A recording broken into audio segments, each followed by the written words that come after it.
My husband's estate is worth $160 million, and this house will pass down to me.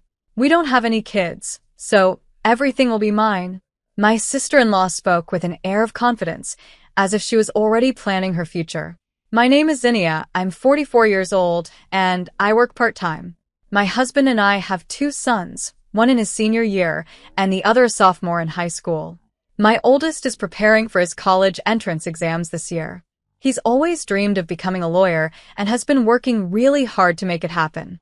Ever since he was little, he's wanted to follow in the footsteps of my older brother, Brooks.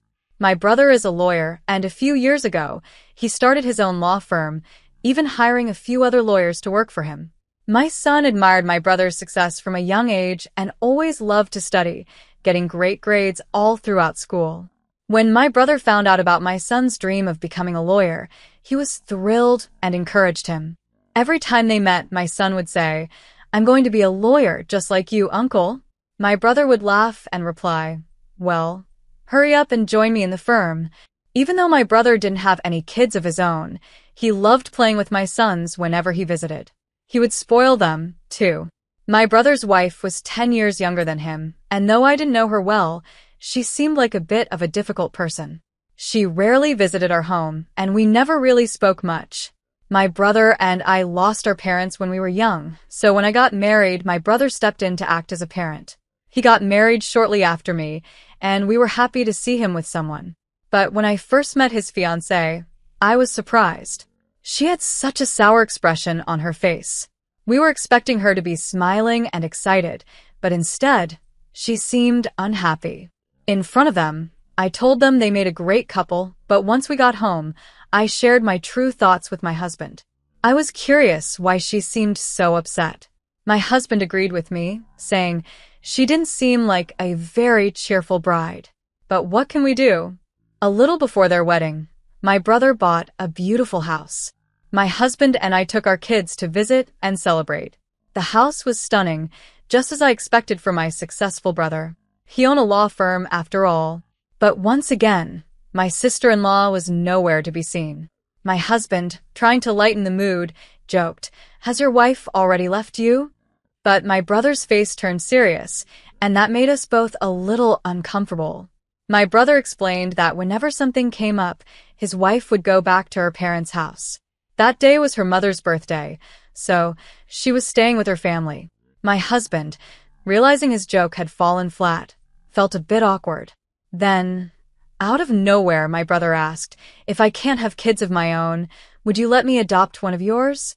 I thought he was joking at first, but the look on his face told me he was serious. I didn't know how to respond, but my husband, not thinking much of it, laughed and said, "We'll see what happens in the future. If it comes to that, we can talk about it. You're welcome to adopt one of them if it ever gets to that point." My husband didn't seem to take it seriously, but I couldn't stop thinking about it. The idea of adoption and the fact that my brother and his wife weren't getting along troubled me. It wasn't really my place to get involved, but I still worried. From that day on, whenever we visited my brother's house, or when he came to ours, it was always just him. His wife never showed up, and my brother didn't bring her up in conversation, so I stopped asking about her. They had been married for over 10 years by now, and honestly, I had almost forgotten she existed. This year, my oldest son got accepted into his dream law school, which was a big moment for all of us. My brother came over to celebrate and brought up adoption again. "Like I mentioned before, would you be willing to let me adopt one of your sons?" he asked, this time with a more serious tone. He and his wife had never been able to have children, and now, it seemed like they had decided they wouldn't. When we first discussed it, it was more of a casual conversation, but this time, it felt different. Still, my husband didn't take it too seriously. He jokingly replied, "Would you like to adopt our eldest since he wants to be a lawyer like you?" My husband said it so easily, like it was no big deal, but I could tell my brother was really considering it. I felt uneasy about the adoption because it's such a huge decision that would change my sons' lives. Even though they would be with my brother, their uncle, I worried about my sister-in-law. What if she didn't treat my sons well, since they wouldn't be her biological children? So, I asked my brother, "Is your wife okay with this idea of adoption?" He gave me a faint smile and said, "Don't worry about her. We've already talked it over. Hearing that brought me some relief, but I still couldn't decide immediately. I knew I needed to discuss it with my two sons first. They were in high school now, so it was important to let them make the choice themselves. We didn't talk about it any further that day. But just a few days later, I got a call from my brother's law office. They told me he had collapsed. I rushed to the hospital, where some of his staff from the firm were already waiting, looking very worried. My brother had suffered a stroke while at work and was now unconscious. After I arrived, his staff left, mentioning that they hadn't been able to reach my sister-in-law. I tried calling their home number, but there was no answer, and I didn't have her cell number. My husband and my younger son arrived at the hospital a bit later, but still, there was no word from my sister-in-law. Eventually, my younger son found my brother's smartphone among his things. We unlocked it and searched for her number. When I called from his phone, she answered angrily, shouting, "I told you not to call me again. I'll sue you." I interrupted her, trying to explain, "It's Zinnia, Brooks's sister." My brother passed out and was brought to the hospital. Her tone changed immediately. "Oh, I'm so sorry. I thought it was Brooks." "You said he collapsed?" she asked, sounding concerned now. I told her about my brother's condition and which hospital he was at, but her response shocked me. "I'm sorry, but I have other things to take care of right now. Let me know if anything changes." Then she hung up. I couldn't believe it. What could be more important than her own husband lying unconscious in the hospital? Since it was clear that my sister-in-law wasn't going to be of any help, we decided to take care of my brother ourselves. My eldest son, having just finished his college entrance exams, was at home most of the time. He kindly offered to visit the hospital every day in my place. Despite our hopes, my brother never woke up. He remained in a critical condition, and throughout this time, my sister-in-law never once visited or even called to ask about him. About a week after he was hospitalized, I decided to call her again.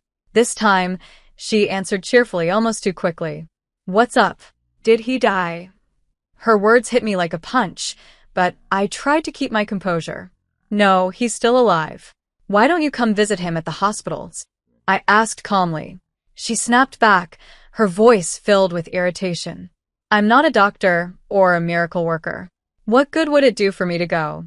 Her attitude angered me deeply, and I ended the call without saying another word. It dawned on me then that maybe my brother had brought up adoption because he had given up on having children with his wife. I started to believe they weren't getting along at all. When they first got married, I had asked my brother how they met, and he said they met through a marriage agency. Now, I wondered if she had only married him for his money, knowing he was a successful lawyer. The thought made me furious. When I shared this with my husband, he said something that hurt even more. If Brooks dies in this situation, his wife will inherit everything since they don't have kids. His words made sense. My brother had come to celebrate my eldest son's achievement just before he collapsed, and that's when he had asked about adoption again. Maybe he was already thinking about his will and his estate. I wished I had made a decision then, but it was too late now. After my brother's visit that day, I casually brought up the adoption idea with my two sons. Surprisingly, my younger son was open to it. "I wouldn't mind being adopted by Uncle Brooks," he said. Unlike my eldest, my younger son didn't have clear goals yet, and I think he believed life would be easier if he lived with my brother. I expected my eldest, who idolized his uncle, to feel the same, but his response shocked me. "I don't want to be adopted. I'm the eldest son, so I'll take care of you and Dad." His words filled me with pride, but I couldn't ignore the fact that my eldest son, who dreamed of becoming a lawyer, was actually the more suitable choice to be adopted by my brother. Sadly, I couldn't move forward with the adoption, especially since my brother was unconscious. I didn't want his estate or money, but I also didn't want his wife to inherit everything. It seemed like she was just waiting for him to pass away. All I could do was hope for his recovery. Unfortunately, my brother didn't get better. A few days later, he passed away. I had no choice but to contact my sister-in-law. I called her and said, "My brother has passed away. Should we arrange the funerals?" Her response was as cold as ever. "It's all up to you. Just make sure I'm not the one carrying the coffin." She said it so cheerfully, as if she had been waiting for this moment. I don't want to deal with any formalities, my sister-in-law said coldly, and before I could respond, she quickly hung up the phone. In the end, my husband and I took charge of arranging the funeral. Luckily, the staff from my brother's law firm were incredibly helpful and assisted us in various ways. My husband was worried about the future of the firm, but my brother had planned ahead. Even though he was the main lawyer, he had delegated the management of the firm to someone he trusted, so the business would continue running smoothly. Many people attended my brother's funeral. There were so many flower wreaths that they couldn't all fit inside the hall. It was at that moment that I truly realized how remarkable my brother was. My sons also helped out at the funeral, and when my younger son saw the important people in attendance, presidents of major companies, politicians, and more, he became visibly upset. I knew I should have been adopted, he muttered. I didn't know Uncle was this amazing. Both my husband and I could understand his disappointment. My brother was a great man, and our son was just beginning to grasp how significant he was. During the service, I served as a pallbearer, but no one asked where my sister-in-law was or why she wasn't there. It was as if no one cared or even knew she existed. My brother and his wife never had a wedding ceremony, just a honeymoon. So many of our relatives might have been unaware that he was even married. Looking back, I almost wished they had never gotten married. What good is a wife who doesn't even attend her husband's funeral? I also regretted not agreeing to let my brother adopt my younger son sooner. Now, I feared his wife would inherit everything. With the help of the law firm staff, the funeral was finally over. To thank everyone for their support, I invited them to my brother's house for a meal. I said to the guests, "Because of all your help, my brother can rest in peace. We are so grateful." It was a sad moment for all of us. That's when my sister-in-law showed up, wearing a flashy pink coat. She walked in with a big smile on her face, as if she had planned to arrive just as everything was finishing. I couldn't help but ask, "Why are you here now, after all this time?" She ignored my question and instead spoke loudly for everyone to hear.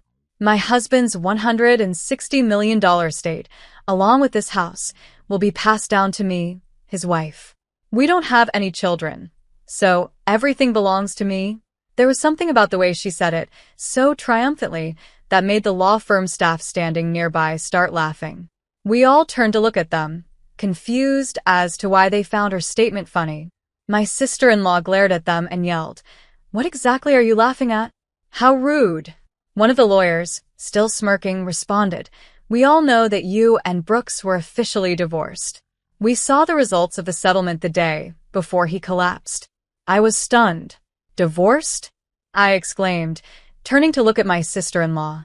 Her face had gone pale as she stared at the lawyers, who had just revealed the truth. Another lawyer chimed in, "Yes, you were ordered to pay alimony because your affair led to the divorce. It's only fair." My sister-in-law, glaring at the lawyer, snapped, "I'm not going to pay any alimony. Who's left to pay?" She was trying to mock them, but she had no chance against a group of legal experts. The lawyer quickly responded, "The right to alimony will be inherited, so now you owe it to Zinnia, as she is the inheritor." That was the moment I realized for the first time that I was my brother's sole heir. Since our parents had passed away, and if the divorce was finalized, everything would come to me.